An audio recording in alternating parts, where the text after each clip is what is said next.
12월 19일 목요일 스타트 브리핑 시작합니다. 먼저 서울신문입니다. 비상계엄 선포 이후 국회 계엄 해제 요구 가결까지 약 2시간 반, 그리고 탄핵소추안 가결까지는 11일, 이 모든 게 2주가 안 되는 기간 동안 빠르게 이루어졌습니다. 이를 두고 블룸버그 통신이 한국의 빨리빨리 문화가 대통령 몰락에 일조했다고 평가를 내렸습니다. 우리나라는 효율성을 중시하고 갈등에 정면 접근하는 방법으로 신속한 산업화를 이뤘죠. 블룸버그는 빨리빨리 문화가 긍정적으로 발현됐을 때 한국이 여러 분야에서 성과를 냈다고 전했습니다. 이런 문화가 이번 계엄 해제와 대통령 탄핵안 가결 과정에도 반영됐다고 분석한 겁니다.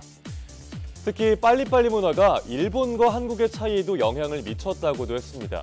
혁신과 변화가 드문 일본과 달리 한국인은 대담한 전환이나 불만 표출을 두려워하지 않는다는 겁니다. 부작용이 있는 건 인정하면서도 빨리빨리 문화를 한국인이 인내와 생존을 내포하는 감정이라고 표현했습니다. 한국인은 냄비 근성으로 빠르게 뜨거워지고 그만큼 빨리 식는다는 내용도 언급됐는데요. 하지만 추진력이 생기면 엄청난 양의 에너지가 생긴다는 한 시민의 인터뷰가 인상적으로 다가옵니다.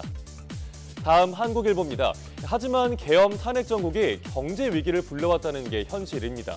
계엄 유탄이 수출 중소기업을 때렸다는 내용인데요. 10곳 중에 3곳은 계약 취소 등의 피해를 겪고 있다고 합니다. 중소기업 중앙회가 수출 중소기업 513개를 대상으로 조사한 건데요. 국내 정치 상황 불확실성 때문에 직간접적으로 피해를 입었다는 곳이 26.3%였습니다. 계약이 연기 취소되는가 하면 외국 바이어가 연락을 뚝 끊기도 한다고 합니다. 고환율이 이어지면서 가격의 경쟁력에도 타격이 가죠. 한국이 위험하다는 판단에 해외 바이어가 출장을 취소하거나 계속 문의 전화를 하는 경우도 많습니다. 계약이 틀어져서 공장 가동을 중단하고 위약금을 내는 곳도 있습니다. 앞으로 피해를 입을 가능성이 있다는 응답도 63.5%나 됐습니다. 당장 뾰족한 해법이 안 보이니 중소기업들은 답답한 상황이고요. 중소기업들은 정부가 국가 대외 신인도 회복과 환율 안정화에 힘써야 한다고 답했습니다. 여러모로 어수선한 상황이지만 위기를 헤쳐나가려면 국회와 정부, 중소기업계가 함께 머리를 맞댈 필요가 있어 보입니다. 이어서 조선일보 보겠습니다. 최근에 계엄의 성지가 된 곳이 있습니다. 전현직 정보사령관이 햄버거를 먹으면서 계엄 계획을 논의했다고 알려진 한 햄버거 가게인데요. 인터넷에선 내란버거 또 탄핵 세트를 출시해달라면서 온갖 풍자와 밈이 나오고 있습니다. 해당 점포는 경기 안산시 상록수역 쪽에 있습니다. 이곳에서 노상원 전 정보사령관이 먼저 햄버거를 먹자고 제안했고 문상호 정보사령관 또 정보사대령 2명과 계엄을 사전 모의하면서 선관위 서버 확보 등을 지시한 걸로 알려졌습니다. 시민들이 가게 앞에서 인증샷을 남기는 등 이곳은 계엄 성지가 됐습니다. 또 동시에 풍자와 해악의 민족답게 각종 풍자 콘텐츠가 쏟아졌죠. 계란을 4개 얹은 내란버거를 합성한 이미지가 인터넷에 올라오고요. 탄핵 세트, 계엄인 더 버거 세트를 출시해달라는 식입니다. 업체 측은 당황스럽다면서 계엄 탄핵 관련 상품을 출시할 계획은 없다고 밝혔습니다. 누구든 편하게 가서 끼니를 해결하는 햄버거집에서 계엄이 논의되는 게 얼핏 상상하긴 어렵습니다.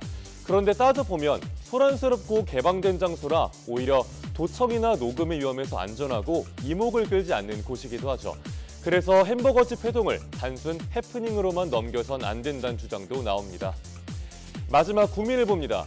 AI 영화 시대가 본격적으로 열리는 모양새입니다. 국내외 주요 제작사들이 생성형 AI를 활용해서 영화 제작에 속도를 내고 있습니다. 배우도 필요가 없고요. 비용도 절감할 수 있기 때문입니다. 오는 24일 개봉하는 영화 나야 문희, 주연은 우리나라 대표 원로 배우 나문희 씨입니다. 하지만 직접 영화에 등장하는 건 아닙니다.